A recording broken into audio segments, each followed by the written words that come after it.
नमस्कार दोस्तों, मैं डॉक्टर किशोर घिल्डियाल और आज हम फिर से बात करेंगे लाल किताब के कुछ चमत्कारिक फलादेशों के बारे में।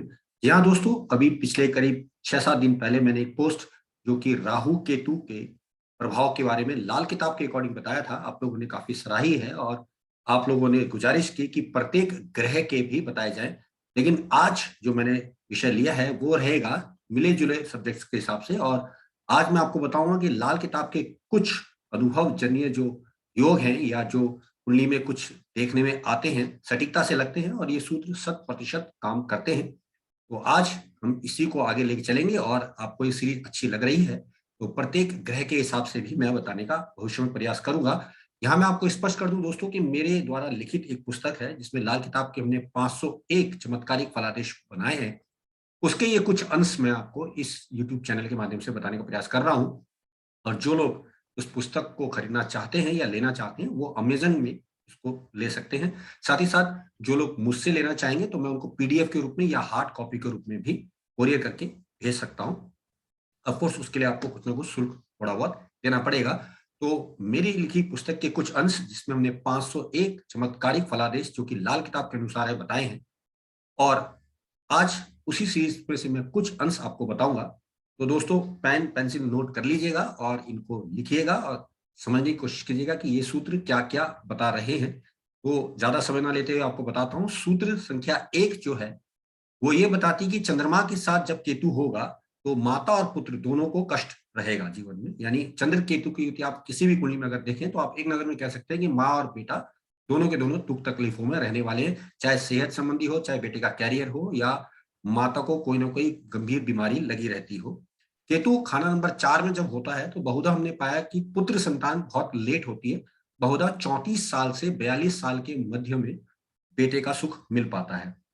इसी प्रकार दोस्तों आगे चले तो बृहस्पति खाना नंबर 6 में जब होता है तो पिता को सांस की बीमारी होती है और जातक का सोना होता रहता है। यानी कि अगर वो गोल्ड अपने घर में रखता है या अपने पास कुछ अंगूठी इत्यादि बना के रखता है तो वो खोता चला जाता है। तो इसलिए हम ये बोलते हैं। और एक बार फिर से सुन लीजिएगा कि बृहस्पति खाना नंबर 6 में हो तो पिता को सांस से संबंधित बीमारी यानी ब्रीदिंग प्रॉब्लम या ब्रीदिंग इश्यूज होते हैं और जातक का सोना होता रहता है। इसी प्रकार देखें तो चंद्रमा छठे भाव में हो तो स्पष्ट रूप से कहा जा सकता है कि माता को हमेशा बीमारी रहती है या माता को कष्ट रहती है। अनुभव में ये भी देखने में आया कि ऐसा व्यक्ति अगर कर्जा ले लेता है तो कर्जा चुकाना बहुत ज्यादा मुश्किल हो जाता है।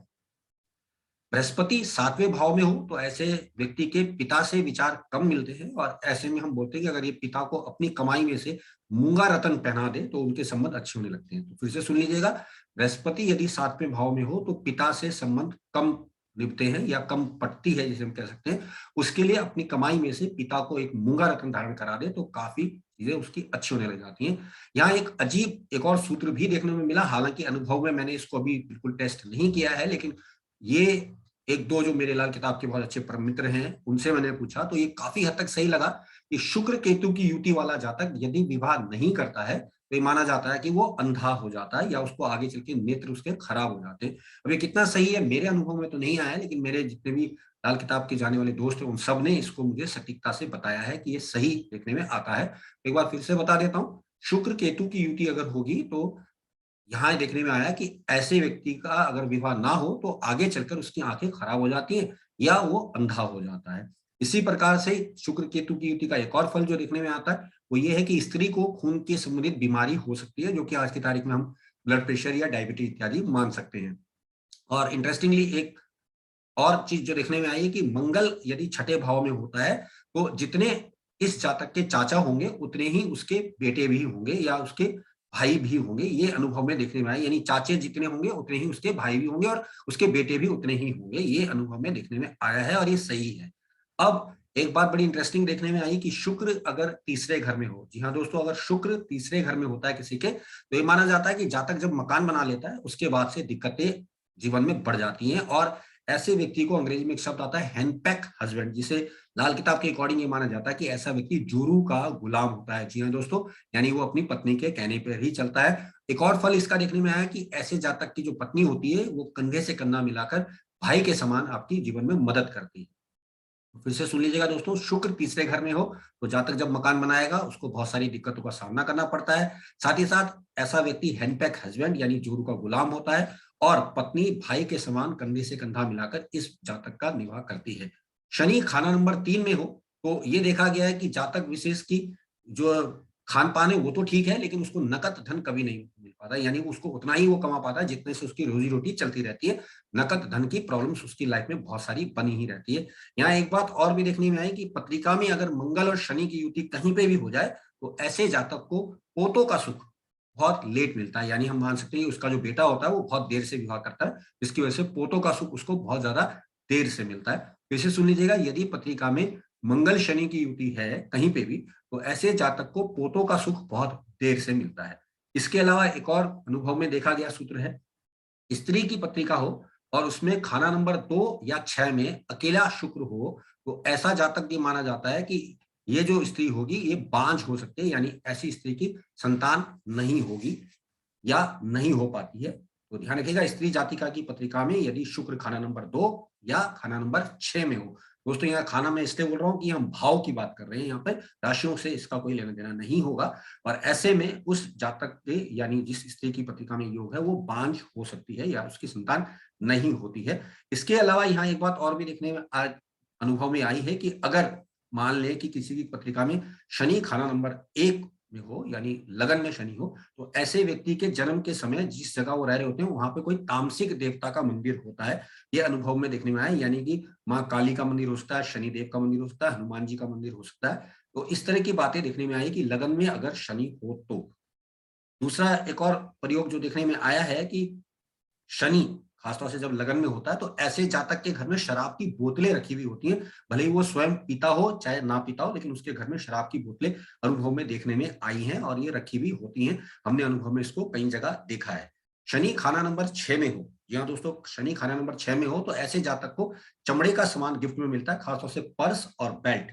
ये अनुभव में बिल्कुल सटीकता से लगता है। ऐसे ही चंद्रमा यदि 8वें घर में हो तो ऐसे जातक के घर में हमने देखा नकली माया लाल किताब कहती है, यानी कि विदेश की करेंसीज उसने अपने घर में रखी हुई होती है, तो उसको विदेशी करेंसी अपने घर में नहीं रखनी चाहिए, क्योंकि नकली माया के रूप में मानते हैं कि विदेश से कोई लिंक होगा उसका, वो अपने घर में लाकर वो डॉलर या करेंसी रखे हुए होता है, तो उसको ऐसा नहीं करना चाहिए।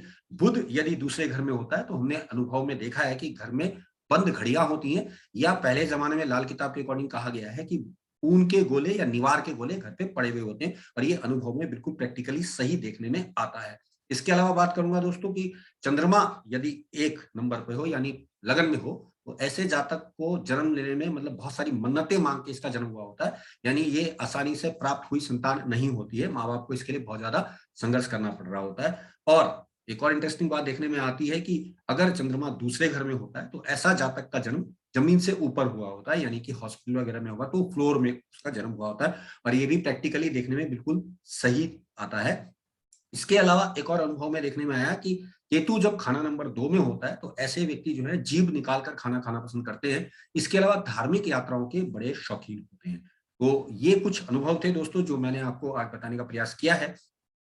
एक और इंटरेस्टिंग शो देखने में अनुभव में आया कि सूर्य और बुध यदि 5वें घर में हो तो ऐसे व्यक्ति के खाने में अक्सर जो है बाल या कंकड़ इत्यादि निकला करते हैं। इसके अलावा एक और अनुभव जो देखने में आया कि चंद्रमा यदि 5वें घर में होता है तो जातक के घर के पास सरकारी स्कूल अवश्य ही देखने में आता है। कुछ लोग गुरु को तीसरे घर से भी आइडेंटिफाई करते हैं कि गुरु खाना नंबर 3 में हो तब भी ऐसा अनुभव में देखने आता है, लेकिन मेरे हिसाब से चंद्रमा जब 5वें घर में होता है तो हमने पाया कि सरकारी स्कूल उसके आसपास अवश्य देखने में आता है। तो ये दोस्तों कुछ सूत्र थे जो मैंने अपनी किताब में दिए हैं, और आशा करूंगा कि आप लोगों के बिल्कुल स्नैपशॉट प्रेडिक्शन में आप समझ में आएंगे।